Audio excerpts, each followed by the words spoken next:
Naitwa Lugete Musa Lugete, mchambuzi wa siasa za kimataifa, historia na diplomasia. Tunashuhudia jana Rais wa Marekani Donald J. Trump akijinasibu kwamba amesitisha kuishambulia Irani kwa siku 10. Kauli ya Trump sio ya kuamini kwa sababu White House, Pentagon, CIA kule Tel Aviv, Mossad, MI6 Uingereza, DGSE Ufaransa, na mashirika ya Ulaya na Marekani ya kijasusi mara nyingi wamekuwa na mbinu za udanganyifu.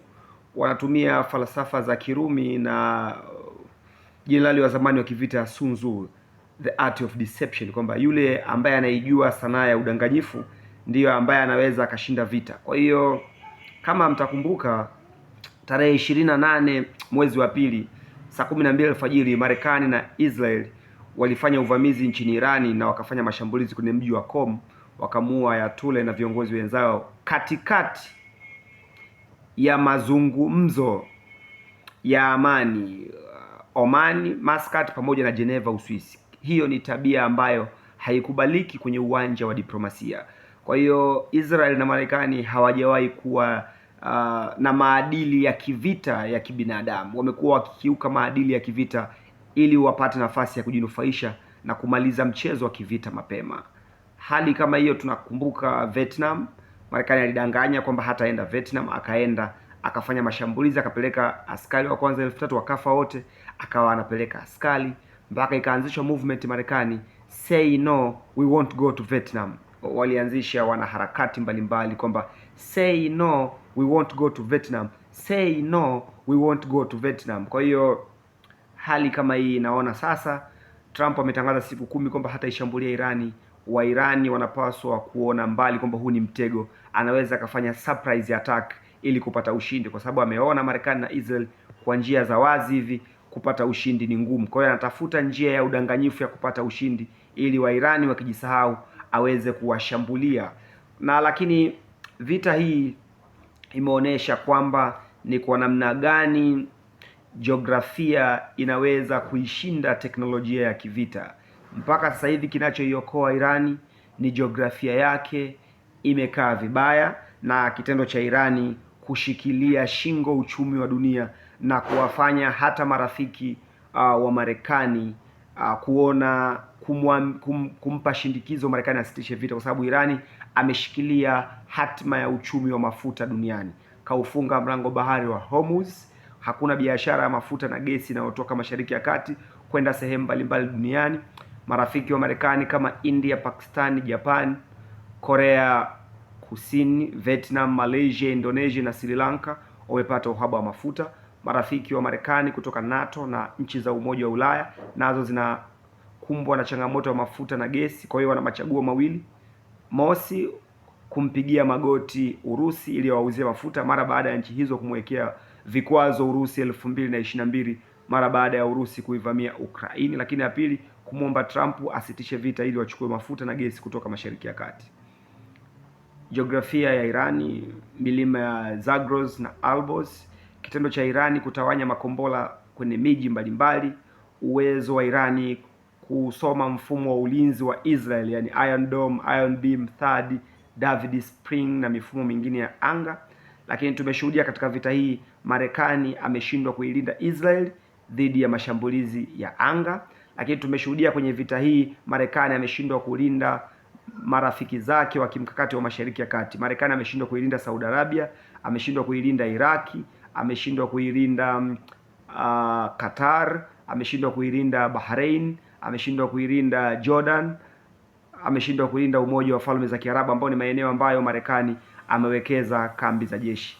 Kwa hiyo ili Marekani aweze kufanikiwa kwenye vita hii, mosi, ni lazima aweze kuilinda Israel dhidi ya makombora ya Irani, lakini la pili, aweze kulinda kambi zake zilizoko Mashariki ya Kati na hawa marafiki zake mataifa ya Kiarabu ambayo aliingia nayo kandarasi ya ulinzi na usalama na kununua mafuta yao katika mkataba maarufu wa kihistoria wa petrodola wa mwaka 1973-74, kipindi cha utawala wa Richard Nixon na mwenzake Henry Kissinger. Kwa hiyo Kwa hiyo lakini vita hii kwa Trump imemkalia pabaya. Kuna shindikizo kutoka Senate na watu wengine ndani ya Marekani na makundi mbalimbali ya Kiyahudi yanayokaa Marekani kama AIPAC, World Zionism Movement, Bilderberg, makundi ya Freemason, Illuminati, yote yanayosapoti uzayuni yanamtaka Trump asitishe vita, kwa sababu Waisraeli wanapitia changamoto kubwa ambayo hawajawahi kupata tangu taifa hilo lianzishwa tarehe 14 mwezi wa 5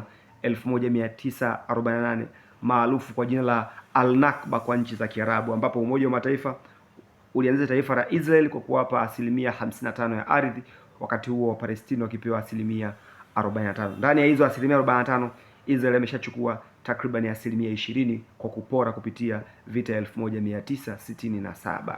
Kwa hiyo Wairani hawapaswi kukata tamaa, lakini kwenye uchaguzi ujao wa Marekani 2027-28 hali ya chama cha Republican itakuwa mbaya, kwa sababu asipomaliza vita hii kuna uwezekano mkubwa mgombea chama cha Republican utakaomweka 2027-28 anaweza kuanguka. Tumeshuhudia mifano mingi kwenye historia kwamba kila rais wa Marekani anapokuwa ameshindwa vita fulani ambavyo vina maslahi na Marekani au na Israel au kwa pamoja, amekuwa akipata aibu, chama au yeye mwenyewe amekuwa akipata aibu kubwa kwenye uchaguzi unaofuata. Tarehe 4 mwezi wa 11 1980, chama cha Republican chini ya Ronald Reagan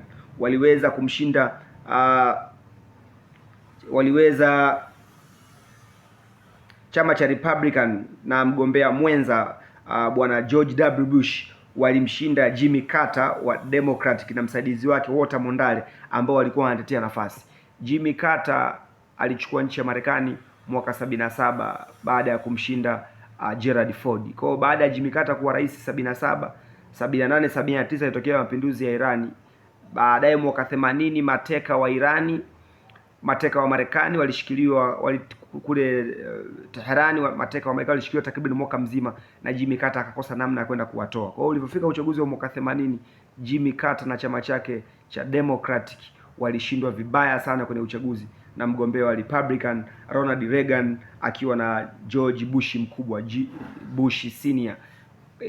Moja kati ya katika kampeni hizo za uchaguzi wa mwaka 80 wa Republican walisema chama cha Democratic kimeshindwa kuisaidia Marekani kwenye mapinduzi ya Irani, kimeshindwa kwenda kuwaokoa mateka wa Marekani walioshikiliwa Irani kwa takriban mwaka mzima, na kimeshindwa kudhibiti Ayatollah, na hali kama hiyo ilipelekea aibu kubwa. Lakini tunashuhudia mwaka 92 Bill Clinton alimshinda Rais Bush kutokana na sababu mbalimbali ikiwemo vita ya Saddam Hussein kuivamia Kuwait na Marekani kupeleka askari kule, waliweza kushindwa kwenye ile vita ya mwaka 91 92. Kwa hiyo hata hichi kinachoendelea kwa sasa hivi, Trump anategemea shambulio la kuvizia kubwa ambalo linaweza likamfanya apate ushindi kwa nguvu, kwa sababu inavyoonekana the gunboat diplomacy of America has failed to materialize its context. Kwa hiyo inaonekana sera ya mambo ya nje ya Donald Trump, MAGA phase 2, make America great again,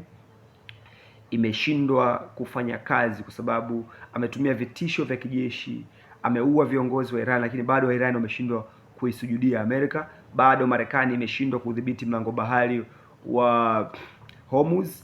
Bado Marekani na Israel wameshindwa kubadili mfumo wa uongozi nchini Irani, lakini bado Iran ameshikilia turufu ya kupanda kwa gharama za mafuta duniani. Lakini vivyo hivyo Irani pamoja na washirika wake wanamgambo wa Houthi wanatishia kukata kebo ya mawasiliano ya internet duniani ambayo inapita kwenye mlango bahari wa Bab el Mandeb, ambayo ni pale bahari nyekundu inaunganisha na Gulf of Aden na bahari ya Hindi.